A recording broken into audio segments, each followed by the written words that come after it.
Quantos ativos eu devo ter na minha carteira? Será que eu tenho ativo demais? Ou será que eu tenho ativo de menos? Cara, essa questão, essa pergunta aí, ela retumba na cabeça de muitos investidores. Tanto aqueles que estão começando agora, quanto aqueles que já têm uma certa caminhada. Em algum momento, tu olha para a tua planilha e te faz essa pergunta: será que eu devo adicionar? Será que eu devo vender? E para te entender isso aí, precisa entender um conceito muito importante do mundo dos investimentos que se chama risco sistêmico e risco não sistêmico. Tu entendendo esse conceito, ele vai servir de norte para te direcionar o teu portfólio. Somado a isso, hoje é o dia do aporte. Mas será que hoje eu vou comprar um novo ativo? Ou talvez vender um ativo que eu tenho na carteira? Cara, tu só vai descobrir isso se tu ficar comigo aí após a vinheta. Então, bora pra vinheta.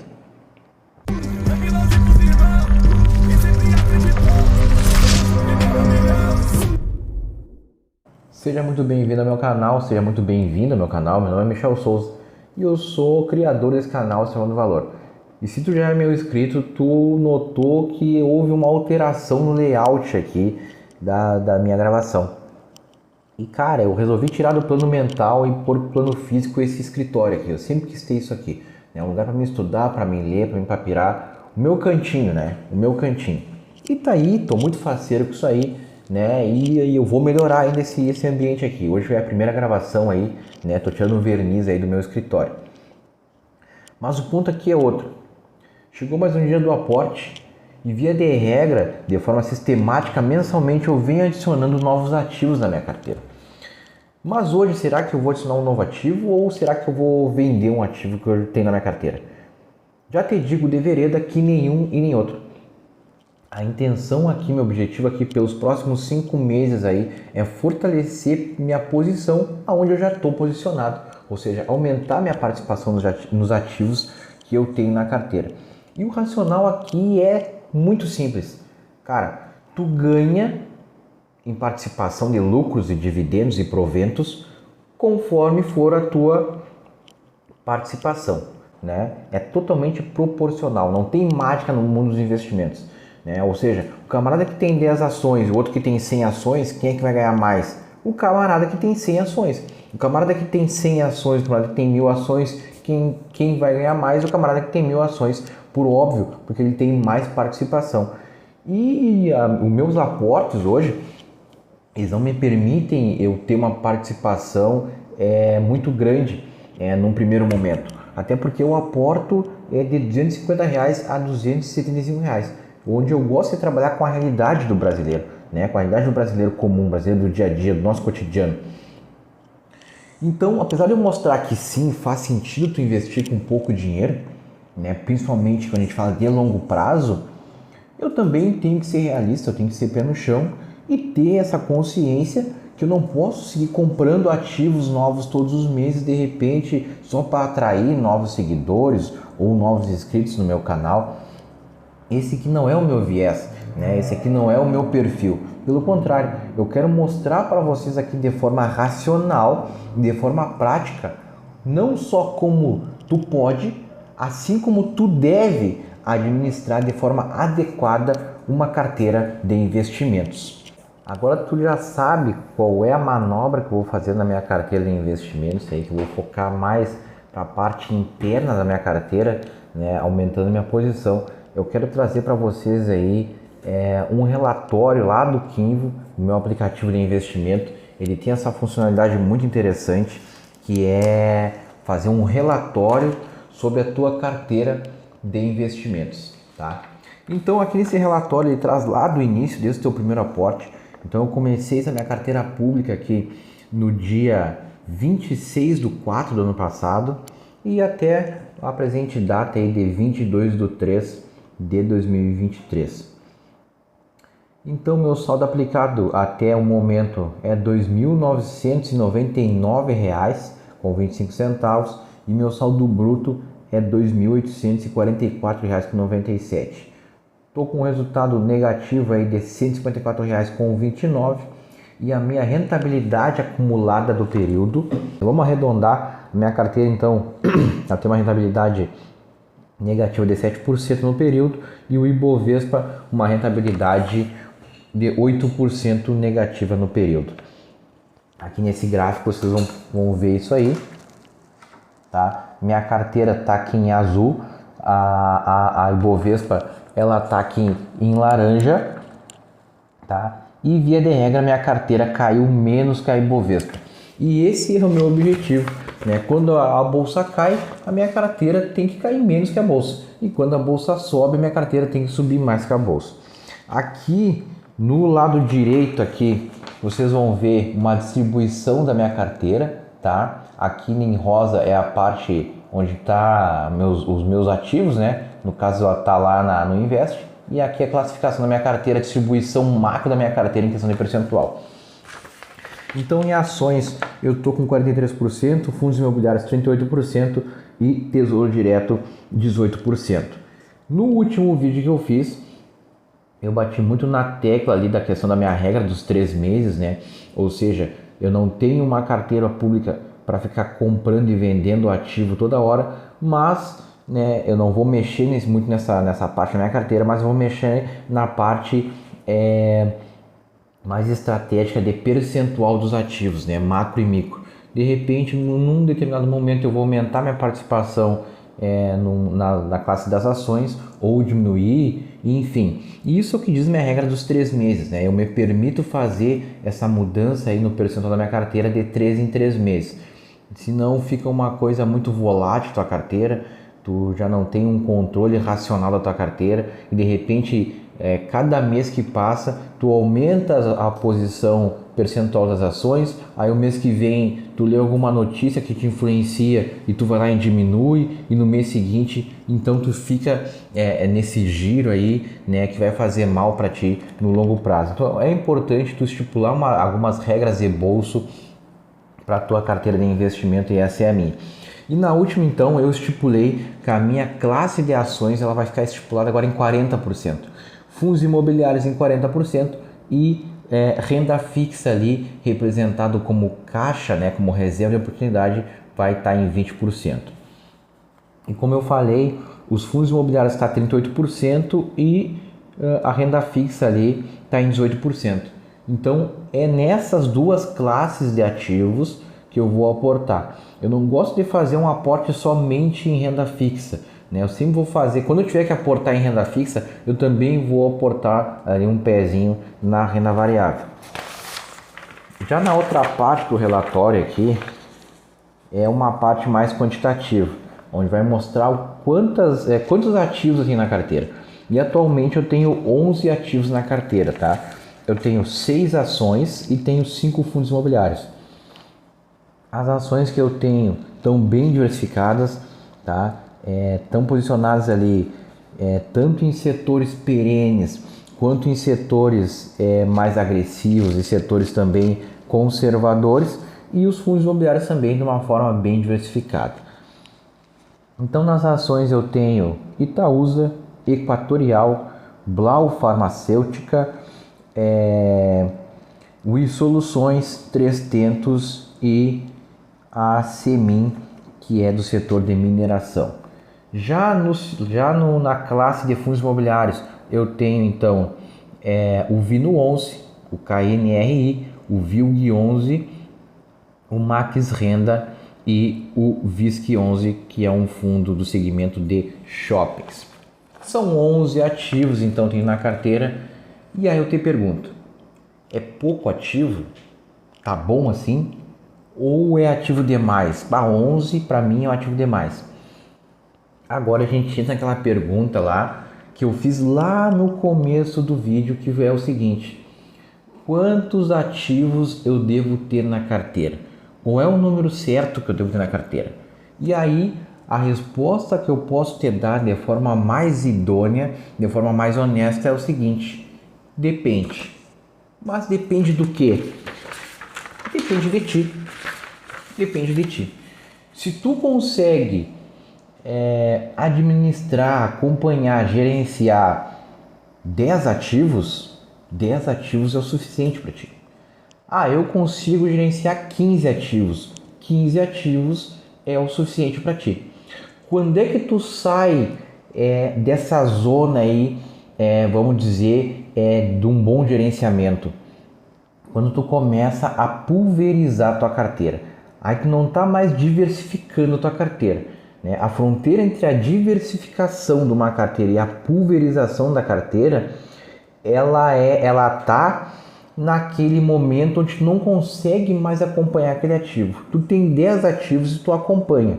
Agora tu adicionou mais um ativo e aquele 11º tu não consegue ler um relatório, tu não consegue acompanhar quem é o CEO, quem é o co-CEO, quem é o COO da empresa, não consegue ler um fato relevante. Então aquela 11ª empresa já transformou a tua carteira de uma diversificada para uma pulverizada. Esse é o ponto.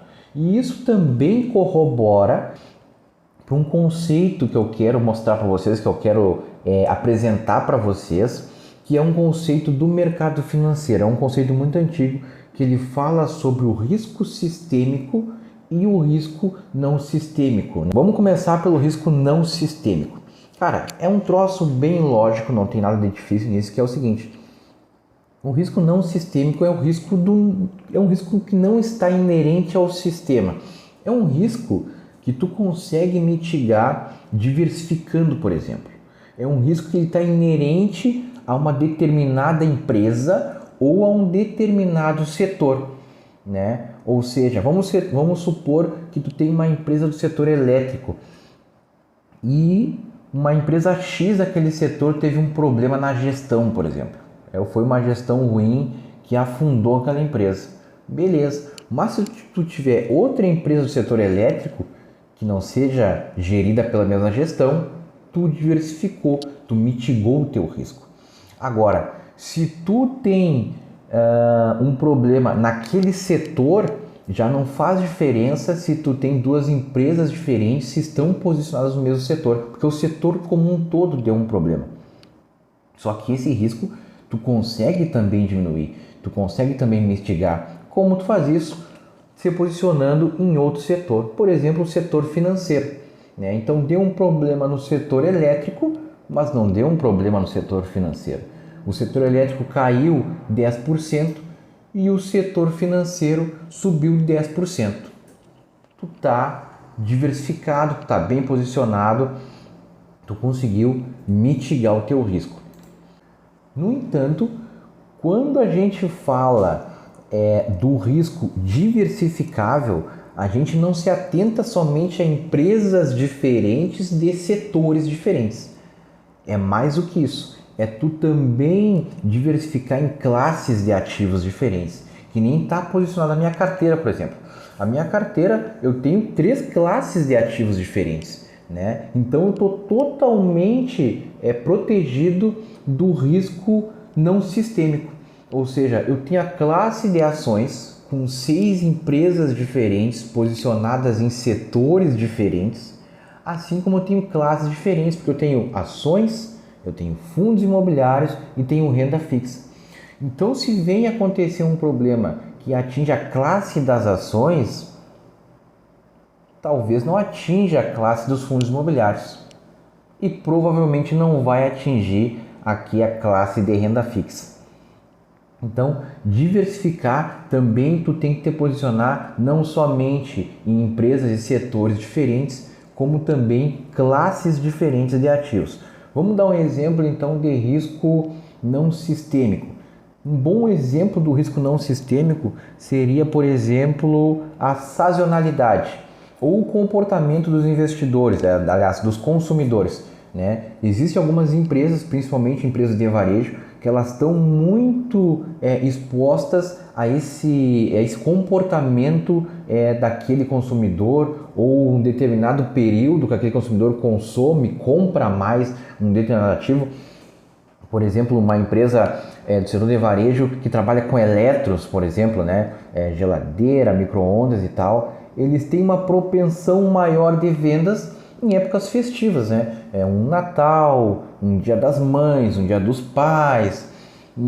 Fugiu dessa época, tu vê que há uma certa queda na receita, né, como também no lucro dessas empresas, e em contrapartida também costuma aumentar as despesas dessas empresas. E outro problema que tem muito grande nesse setor de varejo aí é a questão da barreira de entrada, né? Mas isso aí é assunto para outro vídeo. Vamos falar agora um pouco sobre o risco sistêmico. O risco sistêmico, também conhecido como risco não diversificável, ele é um risco que atinge todo o sistema financeiro. Não importa qual ação tu está posicionado, qual setor, qual classe de ativo tu está posicionado, ele vai atingir o sistema como um todo. É claro que em alguns setores ou em algumas classes de ativo, o impacto vai ser maior em uns, vai ser menor em outros, mas o ponto é que ele vai atingir todo o sistema.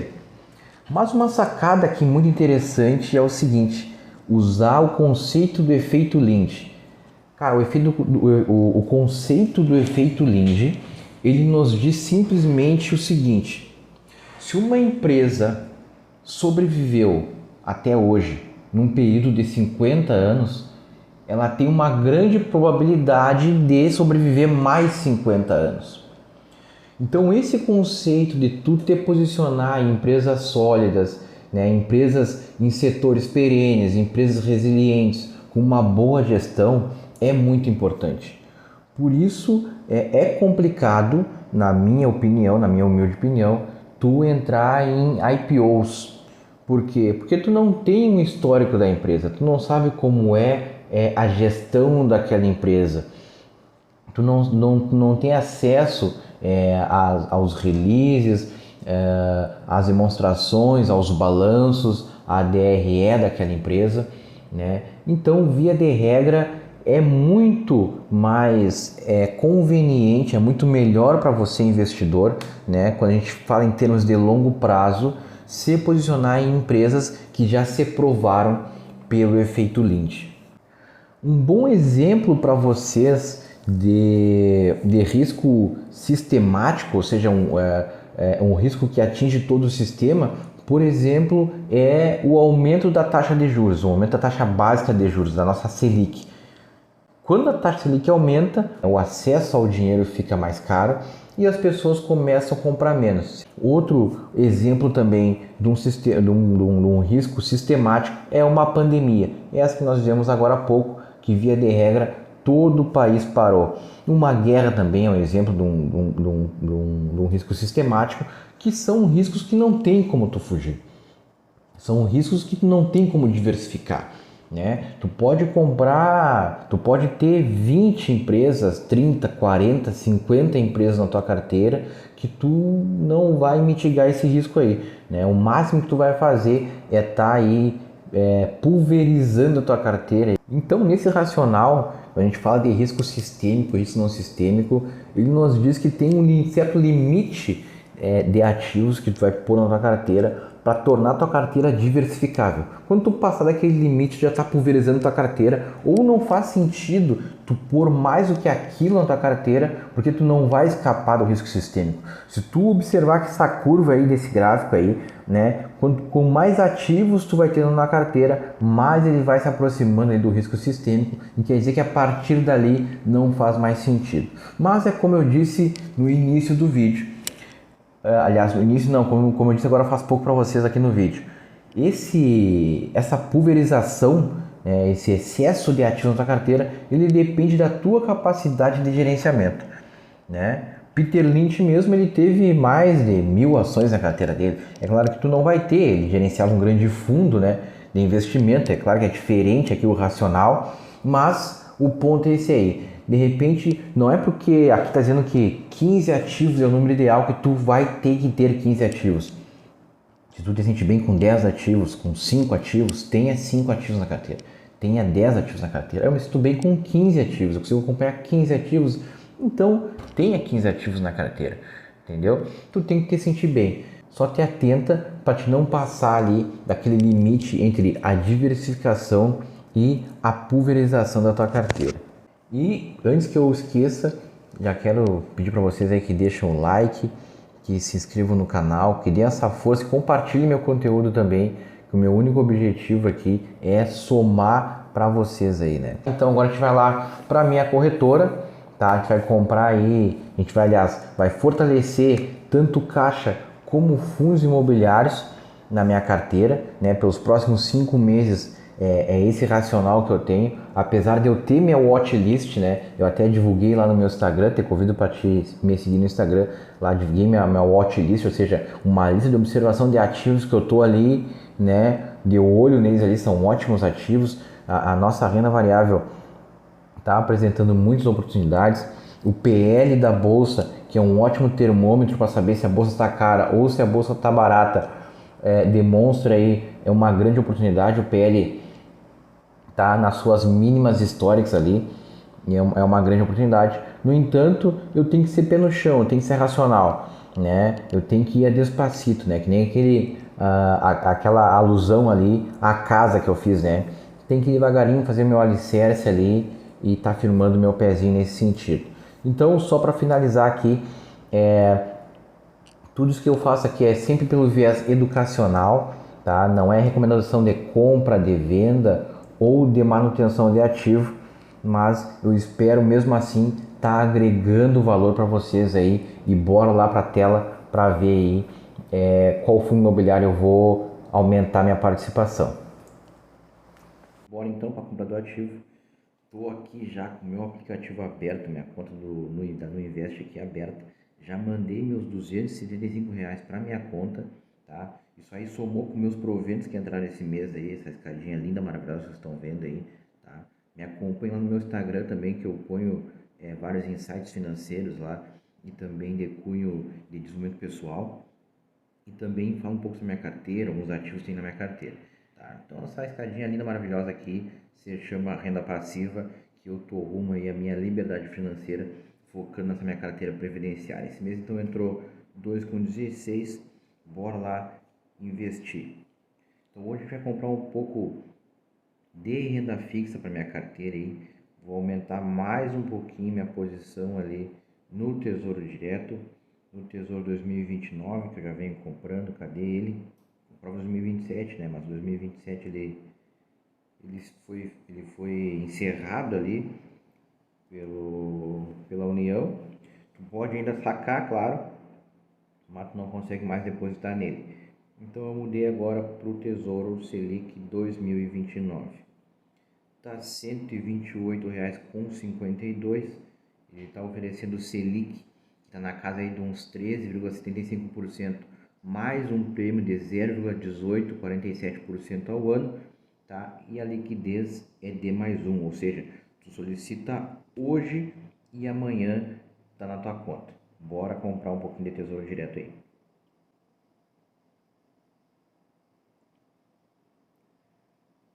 Beleza, o investimento foi feito com sucesso e agora eu vou comprar um fundo imobiliário, reforçar minha posição em fundo imobiliário, que está bem pequena.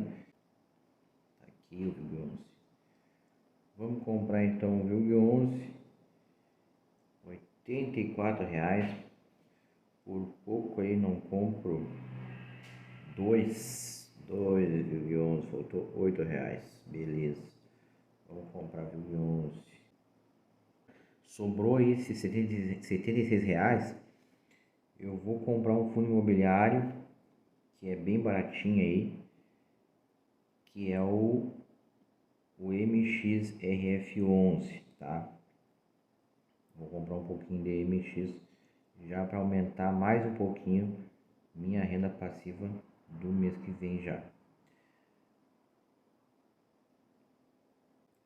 Beleza, minha ordem já foi também executada ao preço de 10,31. Feito então o BRIC, comprei então 2 fundos imobiliários, né? Reforçando aí a minha posição em fundos imobiliários, assim como também reforcei um pouco minha posição aí em caixa, comprando Tesouro Selic 2029, tá?